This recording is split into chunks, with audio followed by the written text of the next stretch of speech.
Hello, everyone, and welcome back to Paragliding Banter. This podcast is really special for me and really excited because we have Debu Choudhury in the house. Woohoo! We've been trying to get Debu Choudhury on Paragliding Banter for quite some time, but because of COVID and because he has been flying in and out of India, it was really difficult. But now that he's here, I'm tremendously excited for this podcast, and I think this is going to be one of the better and interesting podcasts that I've done so far. Debu has also been my guru, like he's for everybody else. He's the poster boy of flying scene in India. Flying in Bir and seeing Debu around or flying around with him is a treat itself. So just imagine that he's on the podcast today. There are a lot of firsts over here. He's been flying over 10 years of competitions.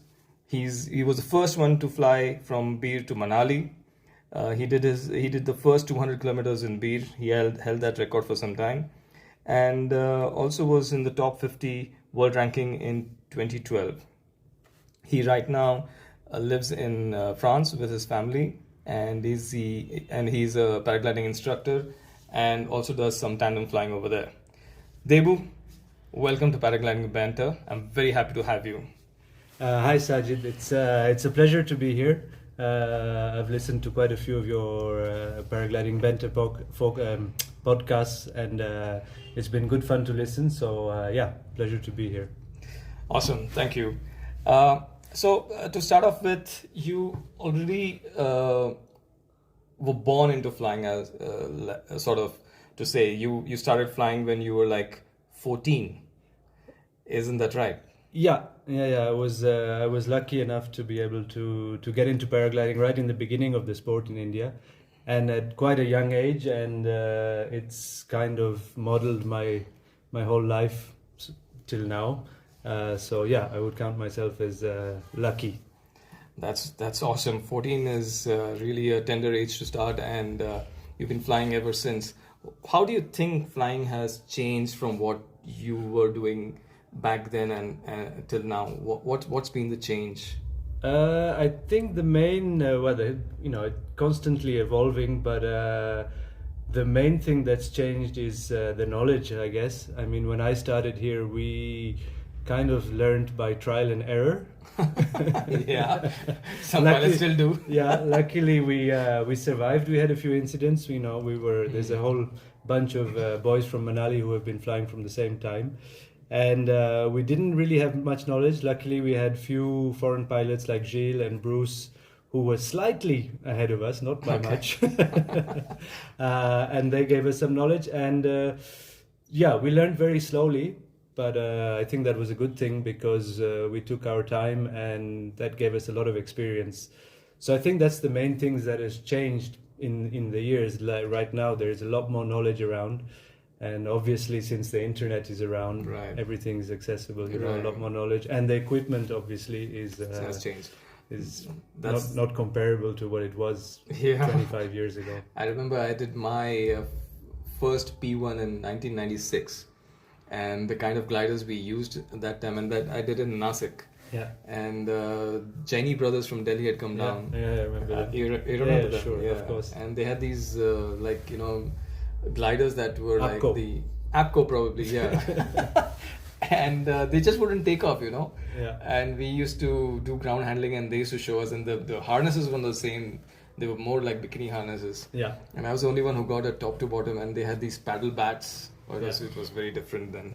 But how things have changed now, and the kind of knowledge and information available at fingertips. Yeah. So that brings me on to a question which is we can go deeper into it, but I'm sure there are a lot of side questions to that. Let's just say that we have a new pilot that's come in, maybe a 20-hour pilot, 25-hour pilot. Yeah. They come into luxury in terms of equipment, in terms of knowledge, in terms of experience of other people who are teaching them. So their progress also is faster. Yeah. Not compared to even to our time, which is like only 13 years ago. That's the experience that I have, and along with the other friends that I have here. So we were with the ENA for quite some time. We didn't feel the need to move to a ENB or a C. Yeah. Today I fly a CL to do a little bit of acro. But it took me a longer time. The newer pilots seem to be moving on very quickly. What do you think about that? Is that the right thing to do, or is it? It's a two-sided thing, because Right. of course now it's great that the newer pilots coming in, they have the really good equipment, they have a lot of knowledge from older pilots, from experience, and they have a lot more aspirations than we had. I mean, the first year I flew in Billing here, we were happy to just fly around and top land and drink tea, and maybe we'd go to +1 and that's it. But a newer pilot coming in here, he's seeing people doing hundreds of 100K flights, he's seeing people go in the back. So obviously he wants to do those things because that's where we all want to go. But I find that the way we learned was maybe too slow, and now it's too fast. So a middle way would be better, because obviously what happens now is that people I find they progress too quickly, and they get into a situation where they don't have the experience to deal with it, and that's when things go wrong. So my advice that I always give new pilots is, please just take it slow, progress according to the proper steps, and don't push it in terms of flights you try to do and in terms of equipment and wings. Like you said, you flew an ENA for a long time, you didn't feel the need to fly a B. But nowadays pilots are like, if I don't fly a ENC, I can't do that flight, or I can't do this, which is not true. Which is not true, yeah. Basically, because you put a really good pilot on an ENA, he will do a much better flight than an average pilot on a C. So unfortunately, social media and all these kind of things we have now doesn't help either, because people are constantly kind of trying to push themselves. The other thing is also, if you don't have a pod harness, that means you're not an XC pilot. That's a mental thing, that can be a thing, and unfortunately, some people get caught up in that. But it's not at all true. You can do exactly the same things. Yeah, with a chair harness. Yeah. So I've also been talking to a lot of other acro pilots around, and they also keep saying, even Theodore Blick mentions this, that you don't need a freestyle wing, you don't need a acro wing. If you can do it on your B glider, you can do those things on a acro glider eventually. You don't need to buy an acro glider to learn acro. No, you can just do it on a B wing. That's even safer, actually. The same way, because the reactions are going to be much more friendly than acro wing. So the same way, you can be on an A and do everything that a B does. You can be on a B and do everything that a C does. So really, no need to progress unless you feel the need. No, I mean, basically for me, in my progression, when we didn't have so much choice in wings. We took what came, and it was a good friend of mine and someone I look up to, Greg Blondeau, the French pilot who came here, and I was flying a D, and he was like, "Why are you not flying a competition wing? You're good enough." And I'm like, "No, I'm scared. I don't want to fly a competition wing." And he said to me, "Do you ever have collapses with your D wing?" And I said, "No." He says, "That means you're flying your D wing properly, and you're handling it so you can step up." So this is what I tell pilots. I say, are you having collapses with your wing? Do you feel you are in control of your wing? And if you feel you are 100% in control of your wing and you are hungry for more performance, that's the time to move up a level. Right. But if you're getting lots of collapses and you're not handling your wing properly, then you're not ready to step up. So that's one simple way to look at it. So there are various sites in India. There are various sites out of and the rest of the world also. Like we fly in Bali, we fly in Turkey, Spain, France, and some of our friends have gone and flown in US. So every site is different, and every site requires a different kind of skill. But I think everyone would agree that the Alps and Bir, the Dollar range over here, are the best ones to fly in the world. Yeah, there's so many nice places to fly. There are the nice places, but what? I mean, of course, Bir is quite exceptional. Right. You just need to ask someone who's never flown here before. If they come for a few days, they can tell you that. And the same with the Alps. The beauty about Bir is that it's quite simple to fly cross country. It's easy site to fly cross country, And what I like about beer is that the menu is huge. I like that. You know, That's true. Yeah. you can send beginners off in the morning for a nice top to bottom. You can have beginner cross country pilots doing small 10, 15, 20k flights. Yeah. In spring, you can have serious cross country pilots trying 200, 250k flights. And then, of course, we have the whole back and the whole north side, which is extreme mountain flying. And so the possibilities are huge here, you know. Right. So I want to relate this question to the previous one that I asked you about moving on to hotter wings. Once people fly in beer, they think that, look, I flew in beer, now I can fly anywhere in the world. Yeah. Especially when they go back to the home sites in India. Like we go back to Kamsher and then they think like, Kamsher is just a small little hill and I've just done beer. That's not true. Not at all. Every site would require your... Every site is, and actually it's kind of deceiving because, like I said, beer is super easy to fly. Right. Actually, to fly cross country, you know, and if you can thermal and you're on the right day and you do the right decisions, you know, an average pilot can do 100k easily here. Right. Whereas in the Alps, for example, Right. it's much more technical. On good days, you can do big flights for sure, but in the Alps, there's a lot more valley systems. Exactly. And in Europe, you have general meteo winds, which we don't have in beer here. So as soon as in Europe, like there's a strong north or a strong south, it changes completely Right. the whole structure of the flying sites. The same for just if you just go to Manali. Manali is already much more technical than here because it's a big alpine valley, Right. and you have a strong valley wind, and that changes everything. So that's the beauty of beer, is that it's big mountains with flats in front, so we don't have, you know, a lot of wind to deal with. So we need to be careful on not getting overconfident after flying in beer. Exactly. Like you said, an average pilot can also do 100 kilometers over here because the beauty of beer. Yeah. But that one thing that I sort of struggle when I fly outside of India is the valley system. Yeah. And it's very difficult for me to get because every valley has got a different wind system flowing through it. I try to imagine it when I see a valley. I've seen Joanna's flying, Joanna de Grille. Yeah. She was on the podcast. I've spoken to Kinga, who's already here in Beer this time. And, you know, they've always spoken about the challenges of flying there. And it's very difficult for us to get. But would you agree that when we fly in Beer on the more on the flatter side of the range, there are valleys on the back mountains? Yeah. Would they behave the same as? It's exactly the same. As soon as you jump into the Barot Valley, I mean, you know, people usually jump back, get high, fly around high, and fly back. Right. But if you've ever been low down there, Right. then you will know that there is a strong valley wind, Right. because it is a real valley, you know, Right. with the river flowing down, valley wind coming up, and it splits into multiple valleys. So you get a whole. So it's much more similar to flying in somewhere in the Alps, flying in the back here, than it is in the front. So Beer to Manali and Manali to Beer, the flight that you did, is probably like flying the Alps. Would that be similar? Very similar, except it's bigger and you're higher. Right. You know, here in the back we get up to 5,000. That's fairly normal. In the Alps, there's 3 or 4 days a year where people can get up to 5,000. Okay. You know, the scale is similar, but the altitude is much more here. So here's a question which has always been on my mind, and I've not really gone to 5,000. I think the highest I've been is 3,300, maybe just day before.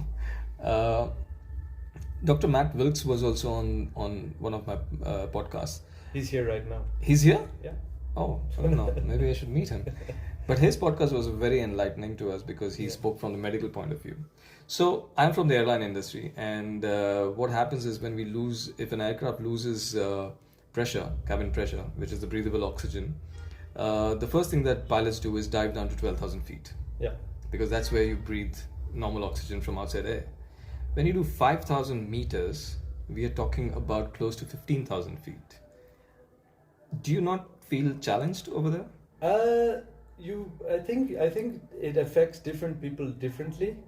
The main thing, I've been up to 6,000 even on a paraglider, and obviously without oxygen. Without oxygen, and there's been people who have been higher, obviously, and I've never really felt too much of an effect. I've felt more of the euphoric effect.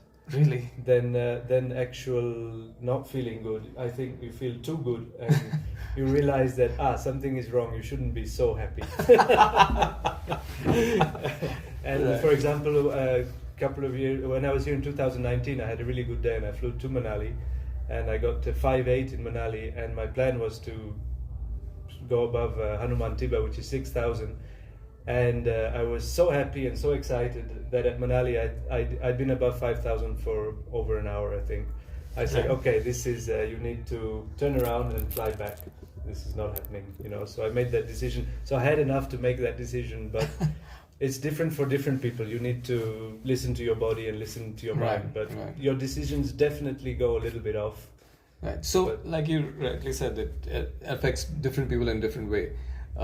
At one point, at 3,100, I had a happy feeling, and I felt sleepy, and I was like, my glider was in turbulence, and I was just going along with the glider, and I was like, why is it shaking so much? And I realized, no, something's not right over here. But this time, when I went even over that, I didn't feel anything. I was very cautious about it. Yeah. So that's important for people to know that, right? Because that's not part of any paragliding training. It's local not- flying yeah, yeah. knowledge. It's I mean, I think the big difference is as well flying a paraglider at altitude or walking at altitude is you're not doing much effort. You're sitting there, so you're not doing much physical Yeah. effort. So you know your body's dealing better with it. The other big difference at flying high is that you're flying much faster because Right. the air is obviously thinner. Right. So you need to take that into account that you're flying around. So if you're trying to top land or something, for example, above 4,000, you're going to go at speed. you're going to have a lot more speed to deal with. Right. So that's one other thing to keep in mind Right. if you ever decide to land at 5,000. Yeah, we've been doing some golf course landings, and I've got a whole bunch of videos where every landing of every pilot has been different. Yeah.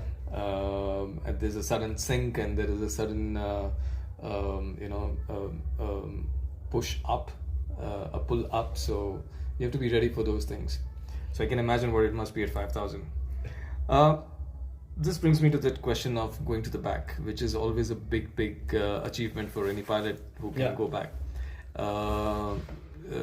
Happily for you, that's your playground, that's where you live, that's where you stay, because I don't think you even think about flying outside. The first thing that you think, I think, is Debu is going back. That's the discussion at takeoff generally. Yeah. When is a pilot ready to go back? Very good question.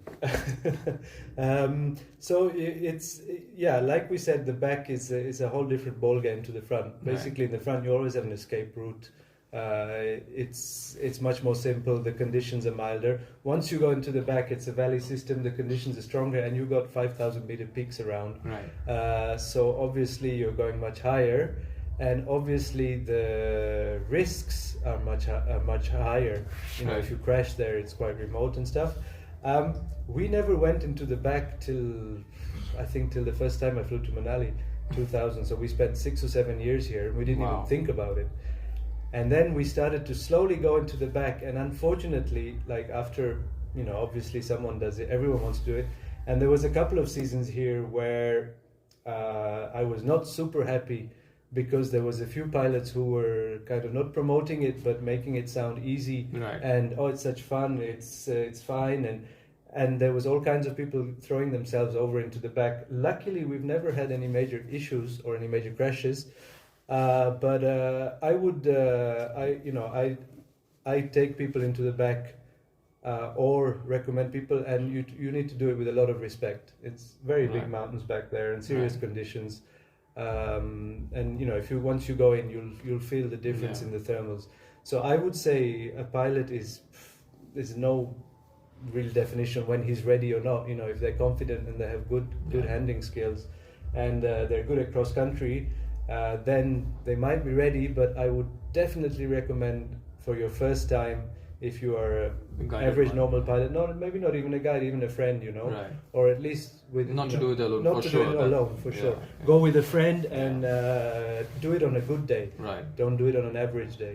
Do it on a Right. good day, and maybe initially just go in, get high, come out, and then slowly discover the terrain. But yeah, do it with a lot of respect. Yeah. Because it's serious mountains. I am worried about going to the back. I was just a few days back, like I told you, I was close to about 3 and I wanted to jump back. A few of our friends had gone there, and I saw them from both Hanuman Gad as well as from plus 1.5. They seem to have reached Barot Valley, the back mountain, the first range in the back mountain, pretty low. Yeah. I wouldn't think that, my thought in my mind was that you go at a higher level, but no, that's a serious commitment. It's quite a long transition. Yeah. It's quite far, so you do arrive fairly low, but it works fairly well. Yeah. I mean, the initial jump, if you do not get up, it's not the end of the world. There is the Baragra village with big fields in front, and there's a road coming back, so it's not the end of the world. Obviously, if you're doing it slightly later in the day, after 12 o'clock, there's going to be a valley breeze, so you need to take that into account. But I would just say, just as long as you do it with respect and don't do it recklessly. That's the point I was trying to make, that although it looks easy, but there are a lot of other challenges, and people should be really considerate about their own safety and safety of the sport. Awesome. So could you tell us how it is to fly to Manali? How long does it take, and what do you see? There's different ways to do it. The first time we did it was probably the most exciting for me. Right, of course. Because we had no real idea, and actually I did it with my friend Andy, who's been flying here for many years, and we'd never been in the back. It was the first time we went into the back. And one day we just decided, okay, we're going to go into the back, and then we went into the back, got up. I actually got really low in the villages because I made a shit decision. And eventually got up, and Andy was slightly in front, and we just kept going. We didn't even really know where we were going, and there was a lot of snow. It was in spring, and as we got to where the Manali Pass is, so there's different options for going. You can go the normal way, which is the Manali Pass, or you can take the high road, which we discovered a few years later. But we went the normal way, and there was a lot of snow, and the thermals were really weak, and it was just like 0.5, 0.8, and we're slowly climbing. And at one point I could see the Kulu Valley, so I knew, okay, we're there almost, but I had to get over the cold, so it was quite a long moment. But that was probably the most exciting time I've ever done it.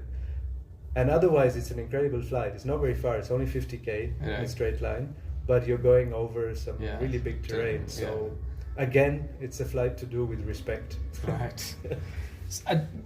If I'm not wrong, you did fly your wife and kid to Manali from here? No, just my wife. Just your wife? Yeah. It was before we had kids. Yeah. That's the best time to do it. Yeah. Right. So, let's get to some part of the equipment now. Right? We spoke about this earlier about having people moving from the lower gliders to the high rated gliders, but also there are a lot of options available by the manufacturers themselves. So you have first we had an ENA, NB, and C and D and competition going. Now you have various segments in B. There's a high B, there's a mid B, there's a low B, and the same thing with A gliders. Imagine that. And then goes to the C, and then there is a two-liner coming in the C category, E and C. It's great. I really think the design aspect, the way things have moved, and the kind of gliders I have changed to during my course of flying career, and the way they react, it's really impressive to say the least. Yeah. But having said that, there are also challenges that come with having designs like a two-liner. Safety is going to be compromised in some way because the design has to compensate for the additional flying. Yeah. Right. The reason I am thinking about this question is it relates to different people in different parts of the world, right? People who, let's say people in Europe and US and where gliders are manufactured or available easily, they are able to test these gliders, fly these gliders and buy it, unless like people in India or other parts of the world, we really don't get to test them. We just hear about it, we see reviews, maybe Ziad Basan's review or Flybubble or somebody else, or just see from the manufacturer's website, and then we just decide to buy that, and then we fly it, and then we just adapt to it. It's not a glider that is I choose. Yeah. I just choose a glider and then I adapt to it. What do you think about this? The change in design and the fact that we buy gliders just by the reviews. Is there anything that you would, since you've seen both parts of the world, India as well as the European part where you live now? It's definitely, like you say, much easier for someone maybe living in Europe where there's a lot more infrastructure with the dealers and stuff to try a wing. But from over the years, the development of the wings I've seen, they're pretty much all really good now. Yeah, isn't it? Yeah. It's rare. There's different feelings and people have different preferences on how a wing flies or how it turns or whatever. But on the whole, it's the wings are really good. The problem is probably even that there's too much choice. Like you say, there's a whole segment of Bs and a whole segment of C. So there's maybe too much choice. So I know it's probably quite a bit harder for pilots here. But like you said, people like Ziad, there's so many people reviewing, and the paragliding community is still quite small, and we all have friends all over the world that we can get in touch. So I think it's not that bad that you look at the reviews, you choose a wing, you ask your friends whatever, and obviously you don't get to try it, but basically I've rarely tried a wing that I've bought. Really? Yeah. I do the same thing there. So I've rarely tried a wing and said, oh no, I don't like this one, that one. Yeah. But basically, we're looking at the latest wings or whatever. If I compete, when I was competing, I always had not the latest Piche wala, because I didn't have money to buy the latest. But now that I can afford the wing I like, I like to change every couple of years and get the latest or whatever, and I rarely try it.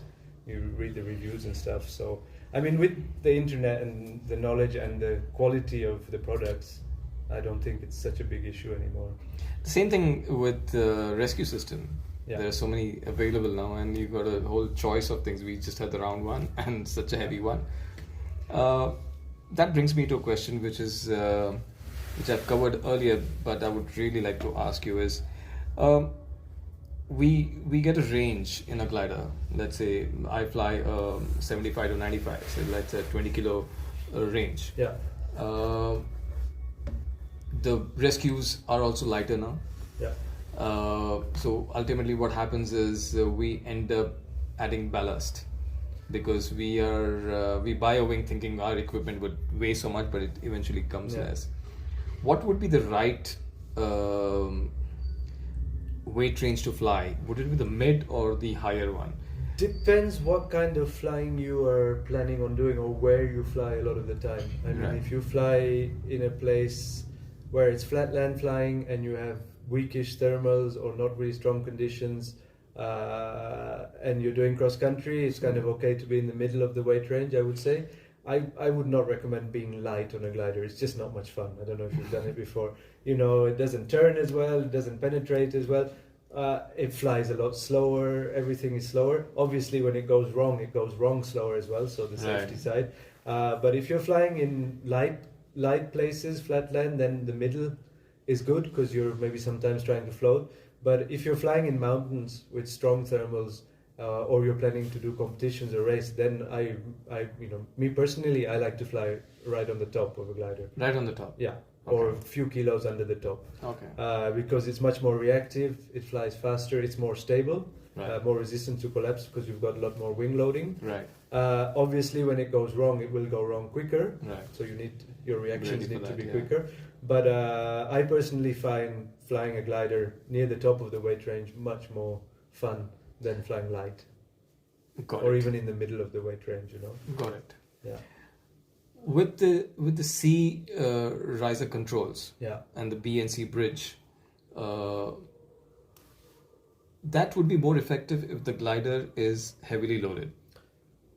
It would be a little bit more effective, probably, if the glider is loaded properly, And do you find the C steering really effective?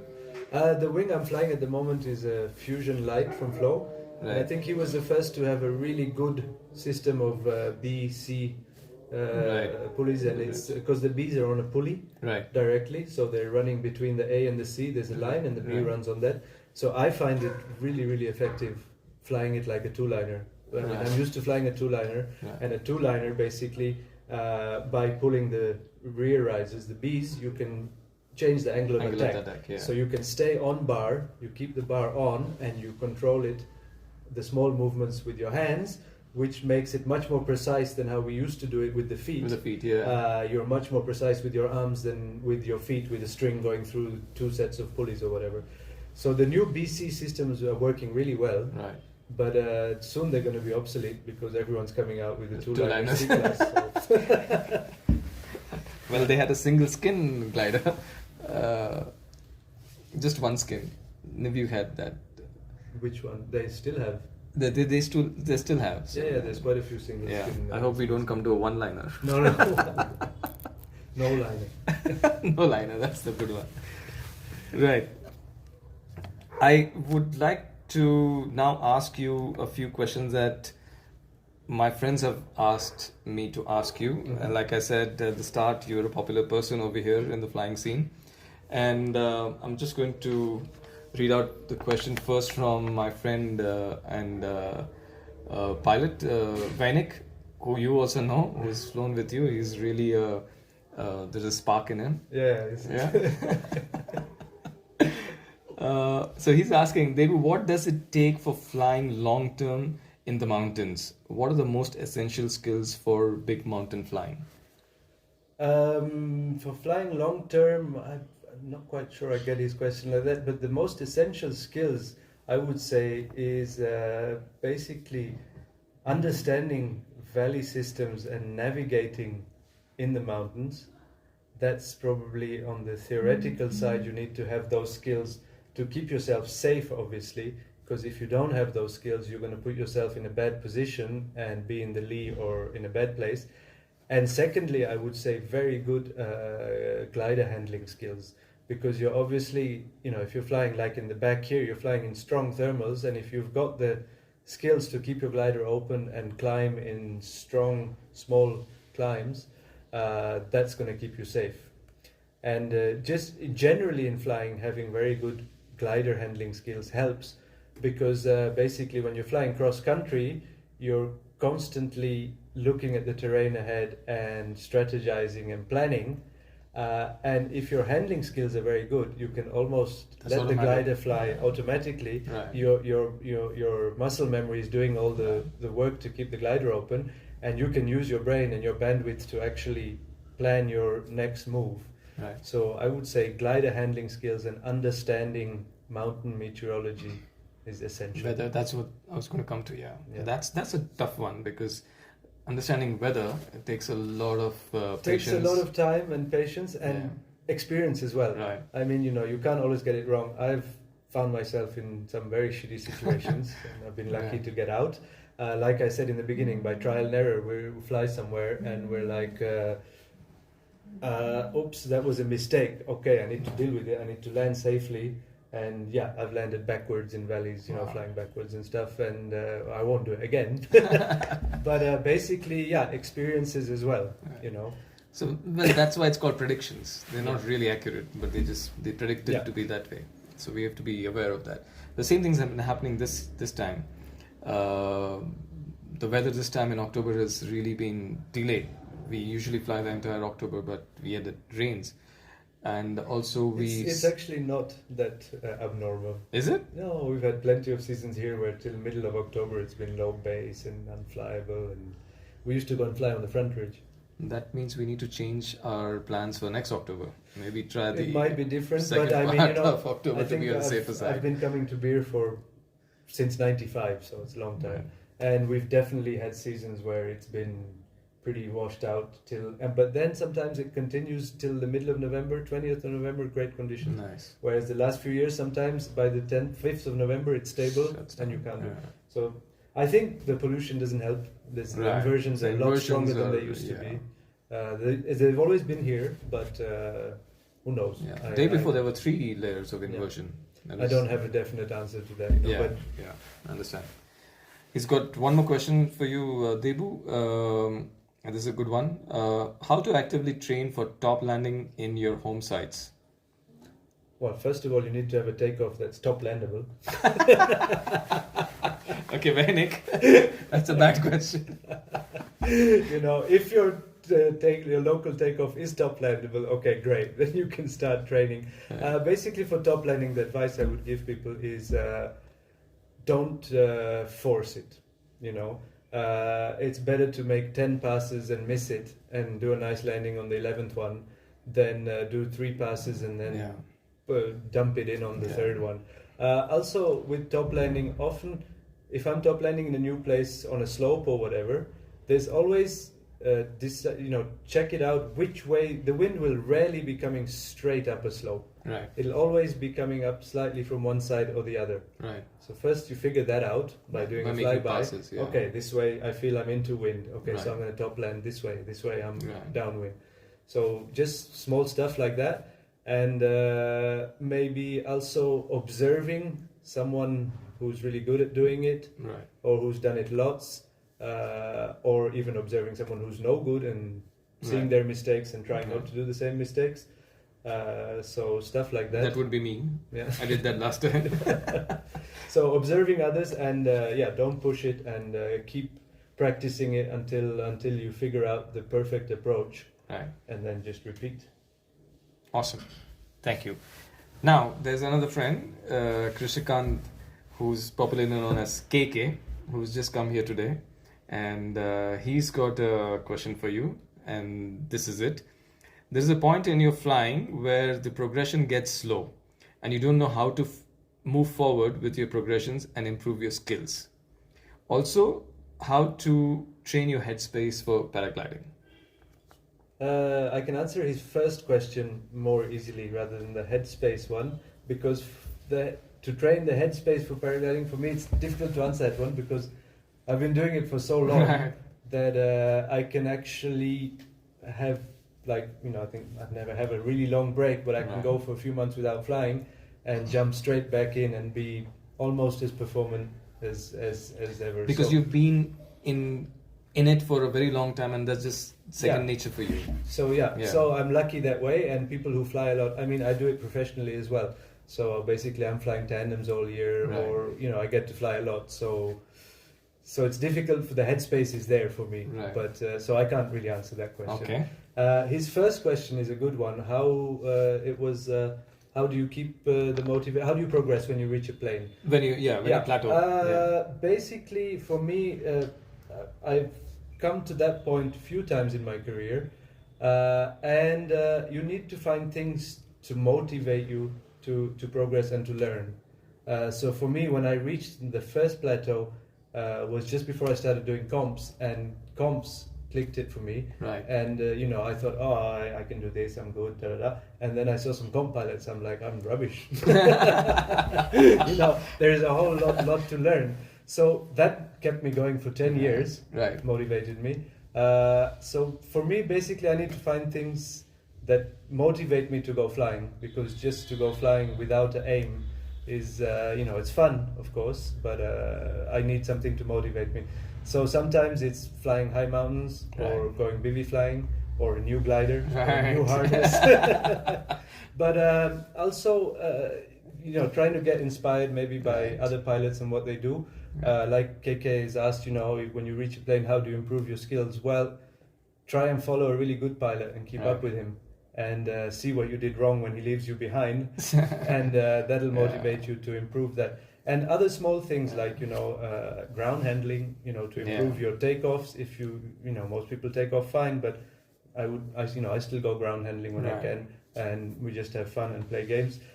Small games like when you're coming into land, instead of just coming into land, try and do a nice flare, drag your foot, just something interesting to keep the motivation up. Come in with speed, have a little fun, or get your spirals perfected, get your wing overs perfected. All these kind of things which are kind of normal, but you're like, I can do wing overs, but they're average. Then keep doing them until they're really good. And I can do spiral dives, but aram se gentle one. Try and do a real spiral dive and control the speed. And all these small skill things, you just need to find yourself things to Some motivate motivation, you. yeah. And once you're motivated, then you progress. Yeah, and I also think, actually, very well said, Debu. But I also think maybe we should just fly for fun As at well. times. Yeah, Yeah, sure. it should not be about Shouldn't be about because that numbers or friend anything. of mine has done that. I No, want to no, do. no, no, It no, should. not at all. Flying is fun. Yeah, flying is fun, Yeah. and like to improve your skills is also Yeah. keeping you safe. Yeah. Basically, if you've got a really good skill set, you're obviously going to be able to deal with a much wider range of conditions. And if you find yourself in a situation and you know how to deal with it, then you're going to be safer. Right. Thank you. Okay, we also have a very good friend of mine who I fly with, and his name is Karthik. He's been on the podcast before, and Karthik is here with us. Karthik, I see the smile on your face to be here with Debu and listen to all this and ask questions. Is there anything you want to ask him? Yeah, definitely. Thanks, Ajit. I'm just trying to take in all the information. That's quite a bit, but it's amazing. My one question, of course, is related to coming to beer. And a lot of people, including me, come here with very limited time. So, what would you advise us as progression goals, or what should we do to get better in our flying and beer? Have you got a roadmap of something, or just you just follow the others, or what is your take on it? People with limited time and That's a very good question. That's Very a tough important one, one. yeah. Yeah, tough one. Because everyone's been pressed for time, and we all want to be the best in the time that we have, but we also have other things to do. Yeah. Yeah. That's kind of a tough one because everyone is at a different level, so everyone will have different goals, obviously, Right. that they want to achieve. So obviously, a new pilot comes here, he wants to do 100K, obviously, the Himachal run, Yeah. or he wants to go in the back. Right. So I'm going to have trouble answering that one exactly, Karthik, because everyone has a different goal to come here. But I think, your main goal should be to have a good time. And Right. to enjoy your flying Right, here, yeah. and don't feel pushed Right. or pressured by the group or the whatever, like many 100K kiya, and then I think the most important thing, like you said, we need to fly to have fun. That's why we do it in the end. Right, That's why we do exactly. it. That's why we You got know, into it for the When first. when we learned here in the early years, the locals would ask us, "Kitna paisa deta hai government?" And we're like, nothing, We're like, how much does the government pay you to do this? And we're like, nothing. And they're like, are you out of your mind? Why are you flying then? People Why say- are you risking your life? Well, even now, people they say. people ask me the same question. Why do you fly? So ultimately, I can't answer your question exactly, Karthik. I'm sorry, but for me, it would be like have Yeah. fun is the most important thing, and I think also it's not just the flying. I think it's the whole community and Exactly. the group, and Yeah, we are. I the love that. camaraderie. Yeah. I love that. I love being in beer and hanging out with And everybody. we all have a good time and we Yeah. have a laugh and Yeah. we bother Vainik and Yeah. etc. That's the best part. Just, All right. just one more question from Yeah, my sure. side. Of late, we've seen a lot of lightweight harnesses coming into. Mm-hmm. I won't call it fashion, but I'll call it Trend. have developed or reached a point where they are really good in terms of materials, in terms of flyability. Yeah. What's your take on a standard harness vis-a-vis a lightweight harness? Like we said with the gliders, the harness industry has exploded as well, and there's so much choice of what you want, and there's a lot of specialized stuff. I personally have a lightweight harness, but I have a heavy harness. So it depends really what you want to do. If it's just for, I have a lightweight harness for going BV flying or for doing hike and flies. There's always a compromise with the lightweight. Obviously, the durability and obviously the protection is not going to be as effective. I mean, though some of them have pretty good inflatable protectors nowadays. So there's obviously a compromise, and I think your choice should be based on what kind of flying you're actually going to do. That you're actually going to do, not that you think you will do. Right. Because that's the problem with the equipment trend and fashion. People are like, oh, I'm going to do this, and they get the super lightweight gear, but then they just fly around here for a week, and so I would say when you choose your equipment, you should really figure out what you're actually going to do with it, and then make the right choices accordingly. But I just want to cut in over here, Debu. What I've recently heard from many people is, if I buy a better harness, a better wing, I become a better pilot. That's not true. Not I keep at all. telling them, Yeah, and these yeah. are the newer pilots. So what you're saying is exactly Is, your skills have to match. If you're a new pilot who's starting cross country, then you should have a harness that's stable and safe. And if you're not worried about hiking up and carrying it around, even if it's a bit bulkier, as long as it's got a good protection and it's nice and stable and it's proven to be a good harness. Same with the wing, But unfortunately, trends, like everything, people like to have the latest equipment or the lightest or this or that, Peer pressure. peer pressure. Yeah, that's sad. That's true. But It's- we have to be it's- mature enough. It's not just paragliding. Yeah, It's the same in everything, life yeah. in general. Okay, now we come to the Zen part of paragliding. All right, thank you, Karthik. Thank you for those questions. Debu, it's been a pleasure. Thank you so much for being on this podcast. But before we let you go, what are your plans for Europe? When are you going back? And where in Europe, so that our pilots and audience can know where to find you? I've been living in France for the last 4 years, near Saint-Hilaire, just behind Saint-Hilaire. Nice. And yeah. And I know that you guys fly till about 9 or 10 in the evening. In the summer. Oh my God. It's a lovely place. I'm very lucky, and I'll be going back there at the end of November. Okay. And last year I passed my instructor license in France, the higher level. Right. So now I can teach cross country and stuff there. Right. And we have to do a professional project as part of our courses, Right. when we're doing the thing. And so my project was bringing groups of foreign pilots to France, since I know the area well. I speak the language. I know the. You can whole count French. 20 of us right now in your group. Tell us when. So I was going to start setting it up this year, Right. but unfortunately with the COVID, I wasn't sure at the beginning Right. of the year and travel.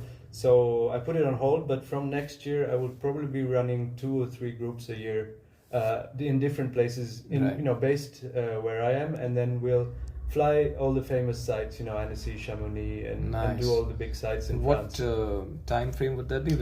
Which months or you'll be- Around May, June, I was thinking, and Nice. maybe September. I might do one for the Coupe car, so that Okay. people can go and visit the Coupe car and have a week there, and like do a few days at the Coupe car and a few days flying at the different. That's sites a around. wonderful idea. So that's the plan for the moment, and let's see. I'm kind And how do people get in touch with you if they want to be part of your course? I will probably advertise it on Facebook or Instagram or whatever, Okay. but otherwise, I should be fairly easy to get hold of. People Okay. are interested.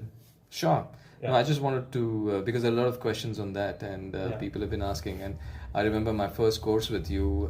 I was very worried. I was on my ENA, and I was very worried about stalling the wing or not being able to enter the thermal at +1. And there are 2 things he said. First thing is that, Sajid, your glider is bomb proof. Just go for it. Like, I've never heard that before. And the second time and the same course was when my radio conked off, and I thought I'll do a top landing, and you were on the. I had gone somewhere, maybe +1 or whatever, and I've just come back and I was trying to do wing overs to lose height and top land. And he said, Sajid, what are you doing? That was a very I couldn't answer, so I thought I'll land and clear my radio. And then he saw me. I remember he was ready for the takeoff, and he was just staring at me, and he was in the radio. What are you doing? And then he figured out that I was trying to top land, and he said, "This is a thermal trigger. Do not try to top land." The way I left from there to the landing. so be ready for these courses. And Debu, it's been a pleasure. Same And here. it's been great talking to you. Yeah. I'm sure we'll have to do a part 2 once. With pleasure. It was fun. Yeah, once we upload this and go live with this, and maybe I'll get in touch with you on a Zoom call, Yeah. like the old COVID times. Yeah, sure. Really, thank you, Nice one. It was a Debu. pleasure, Sajid. Thank you. for Appreciate having it. me. Thank you And, very much. Yeah. All right, folks, that's it with me and Debu and Karthik. I'd be happy to hear your views, and if there are any more questions that you would like to ask Debu, you can just send it to me, email it to me, or just send it in the comments, and I'll have Debu see if Debu could answer those and get back to you. And thank you for listening to Paragliding Banter, and appreciate your time and interest. And thank you very much, and goodbye.